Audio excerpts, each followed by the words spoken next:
Atlanta Falcons 22, Minnesota Vikings 6. Sunday Night Football. Old school throwback, run the ball like crazy game. Bijan Robinson, only 6.5 per carry? Felt worse. And it's now technically Bijan again, having been Bijan for 5 minutes. It's Bijan for a minute. He decided, you know what? I actually decided my name's not pronounced that way.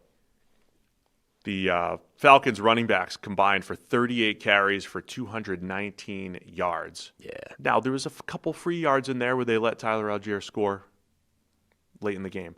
But Bijan finishes 22 for 143 with a long of 25. Minor miracle that he got beyond 15 for a long run. And then Tyler Allgeier, 16 for 76. Atlanta controlling the ball on the ground. And Minnesota struggling offensively. J.J. McCarthy finishing 11 of 21 for 158. Very Michigan-y stat line, minus the 6 sacks and 2 interceptions in there for J.J. in his second quarter start. Minus anything good. It was a Michigan Just the 11 of 21 for 158. It was a very Michigan stat line. But he also didn't have the 6 sacks and the 2 interceptions usually at Michigan. Yeah. I mean, so, okay, it was generally speaking a defensive battle. And actually both defenses were creative. They were aggressive. Chris kept using the word exotic on the broadcast, trading exotics. The big difference being... with all the grunts and moans. Yeah. Atlanta had a ground game and Minnesota didn't really. So the Falcons, once they got the lead, they were able to kind of lean on them and just grind them down a little bit. The Vikings defense, we sort of brought this up in the offseason, like the additions of Javon Hargrave and Jonathan Allen. Neither one of those guys is really a run-focused defensive tackle, and they traded away the only run-focused defensive tackle they had in Harrison Phillips.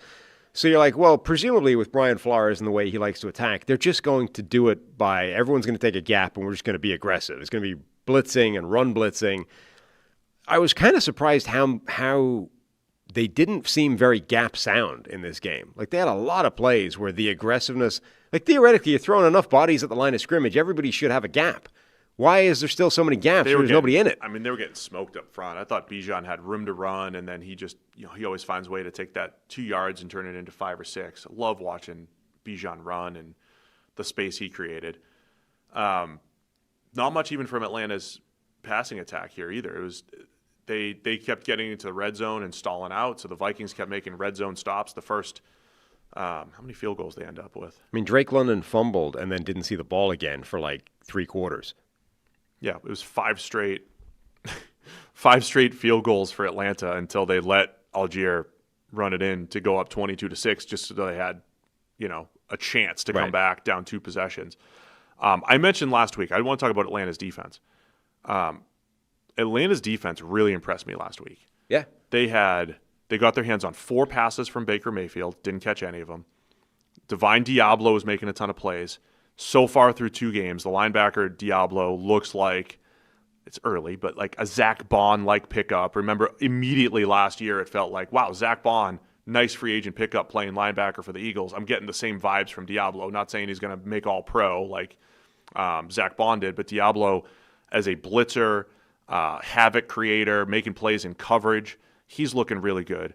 And I just love the way the Falcons have their edge rushers are kind of linebacker bodies with Jalen Walker and James Pierce. Their linebackers can rush in blitz like Diablo, like Caden Ellis. They have all the investment in their front 7 the last couple of years in the smoke and mirrors, the exotics, whatever you want to call it. They're doing a great job with that. And overall, last week against the Bucs, I was impressed with their defense. They just got beaten by 2 perfect throws, Baker Mayfield to Emeka Egbuka, and that was kind of the difference in the game last week. Well, this week, I thought they played similarly. They took advantage of pass protection issues from Minnesota. You got a backup left tackle, Justin School, who probably shouldn't be playing. So they took advantage of that, but I've been very impressed with Atlanta's defense. The difference last week to this week is they caught the interceptions, and they didn't have a J.J. McCarthy pinpoint throw or 2 that really killed them. So Atlanta's defense has been very impressive these first couple weeks. 14 different players rushed the passer for Atlanta, which is more than Minnesota. Like if you're able to out-exotic Minnesota's defense, you're doing something. I mean, that's they're mixing it up. They're moving guys around, and it's really a bunch of hybrids. Like Diablo was a safety in college, turned linebacker, and he's been in the league for a few years. Jalen Walker, who we know was drafted as a linebacker edge hybrid. James Pierce is a linebacker-sized edge rusher, kind of an undersized edge. They just have a lot of different body types over there, and they're throwing all of them at the quarterback. And Minnesota did not do well in pass protection, and Atlanta just love the way they're playing up front. They finally have a pass rush for the first time in a long time. Yeah, their defense looks really, really good. That's going to be a huge part of this team, I think, is that's going to be a difference making. I mean, they were showing on the broadcast last night, like all these stats of, the last time they had a double-digit sack guard. It's like this has been one of the worst pass rushing teams in the league for quite a number of years now. And they might have gone from that to like the other end of the spectrum where suddenly they're dialing up a Flores type of scheme where they're wrecking everybody every week. So that was really impressive. Didn't need much from Michael Penix Jr. It was the run game. Falcons want to play much better in the red zone and not settle for 5 field goals and a gimme touchdown. But overall, did what they had to do offensively. Other side of the ball, Chris mentioned it. You and I were texting about it. J.J. McCarthy has 7 bad quarters of play and 1 good one. So what do we do with that through 2 weeks here? I mean, this offense has been functional for like 7 minutes of game time through 2 weeks, one of which is against a team that might not be good. That's not good. And as I said, given that currently Sam Darnold looks like he's playing well and McCarthy looks in over his head, I mean, we're about to get some very harsh opinion pieces written on the Vikings offseason decision, which I think are going to be unfair given the kind of information they had to work with at the time. But yeah, this has not been good. On the one hand, look, you have to at least factor in injuries, right? Christian Darrisaw has not been back in the lineup. So they're going from one of the best left tackles in the NFL to a guy that shouldn't be there. And the guy who shouldn't be there got hurt, concussed. So another guy that shouldn't be there came in as well. So problem at left tackle. Ryan Kelly, one of their offseason acquisitions at center, was out with a concussion as well. So suddenly you're down 2/5 of your offensive line and probably the 2 most important important positions on the offensive line with a young quarterback, like left tackle and then the guy making the calls in terms of blocking, etc. Jordan Addison is suspended, so you don't have him either. Like, they're missing some very important players. However, it just nothing has been working yet. I mean, I was texting you last night that, like, McCarthy seems to have sort of retreated into this, like, Justin Fields, Ohio State level where he just drops back, like, stares down something at, like, 15 yards and then just tries to fire it in there. Like, this is not a system that's executing well. It looks, I mean, people were saying that, like, it looks like they just don't know the offense. Like, nobody looks comfortable right now in what's happening. And that's not been the Kevin O'Connell era at all for Minnesota. It's been the complete opposite, right? He's the next QB whisperer, guru, elevating everybody. So I think 2 things are true. All right, that's enough of that, Steve. It's come to my attention that only 40% of people watching this are actually subscribed. So hit the subscribe button. It helps the channel a ton, and we appreciate it hugely. Now back to Steve. We saw J.J. McCarthy have an awful first half against the Bears and a good second half, particularly a fourth quarter. Yeah. Enough so that people are writing the article. Like, why are they doing it after 1 game, Sam? Like, the Vikings found their guy. Right move. He won NFC Offensive Player of the Year for that, or Player of the Week for that performance. It's just the dumbest thing. Just don't buy into narrative. Like, stories are fun. Like, the people that write articles, they're trying to tell stories. But it's like the people, because he made the comeback and he showed grit and determination and, like, didn't wilt, you forget about the first half where he was garbage. Like, he was literally, they showed the sound effects thing, right? He is going up to his number 1 receiver, telling him, like, hey, don't give up on me now. Like that, he knew he was playing badly. Like, he is telling Justin Jefferson, hey, stick with me. I'm going to come back. And to his credit, he did. But when the guy has to tell his number 1 receiver, hey, just, stay with me here. I know I'm playing like ass. And like, the point is, he was playing badly. And I know everybody wants to turn that into a story like this. This guy bounces back from adversity and he stays positive and his teammates believe in him. And maybe there's truth in that. And then the analyst in me is like, well, half the game was bad and half the game was good. Right. Can you actually control when those things are? What are we going to see in week 2? And the point is, but because you executed the good part in the second half, people completely forget that the first half existed. Well, it's easy to say, well, he just had jitters, because the story is he just had jitters or whatever. Or if it went if it went the other way, you would say, oh, he's only a script quarterback, and then the defense adjusted to him. right? Depending on when it happened. When the reality is it might just be when the things happened. Yeah. And we'll see what happens.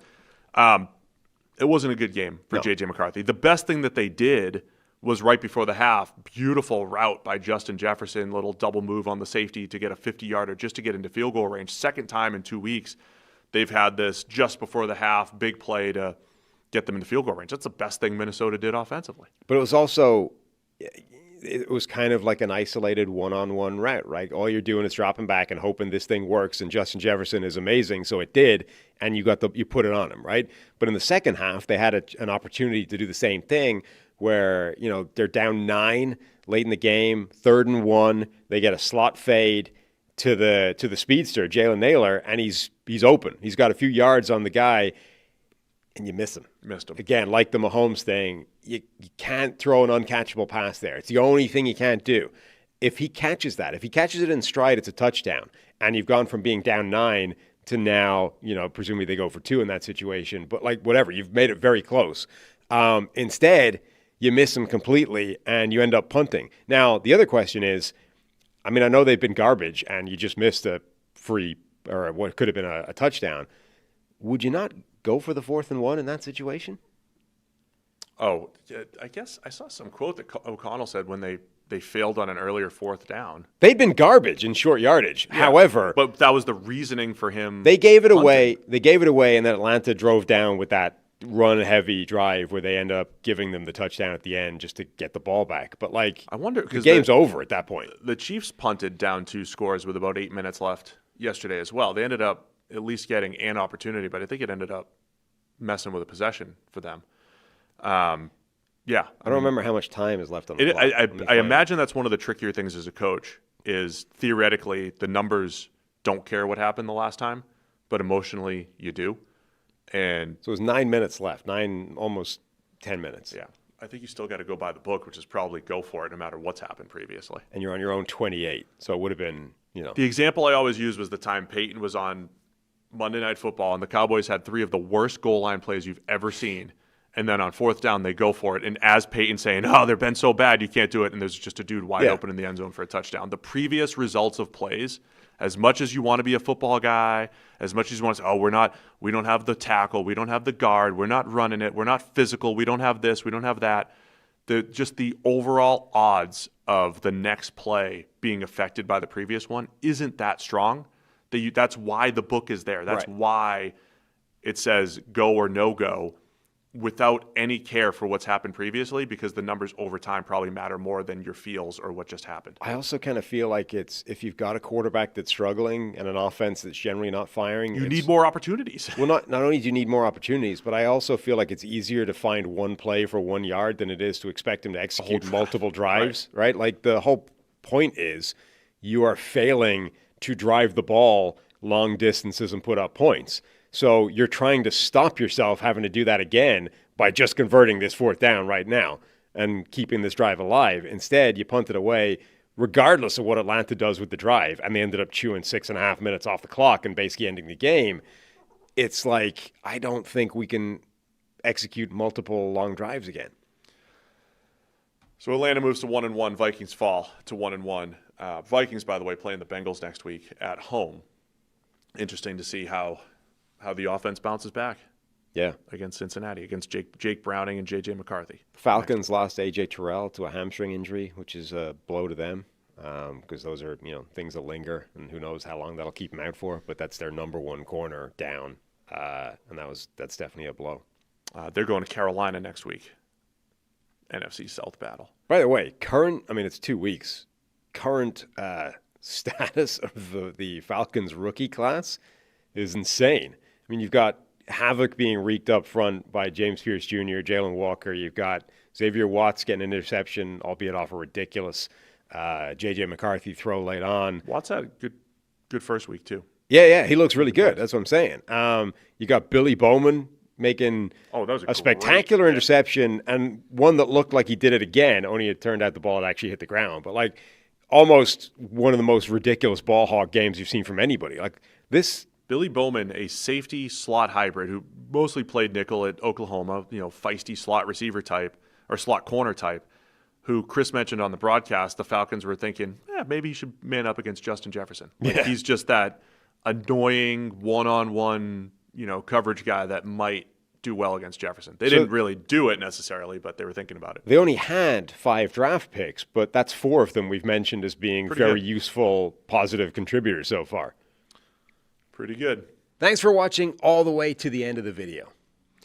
Check the Mic is live every Monday, Wednesday, and Thursday, so be sure to hit the subscribe button so you don't miss a thing. And the all-knowing algorithm is convinced you'll also like these videos, and who are we to argue?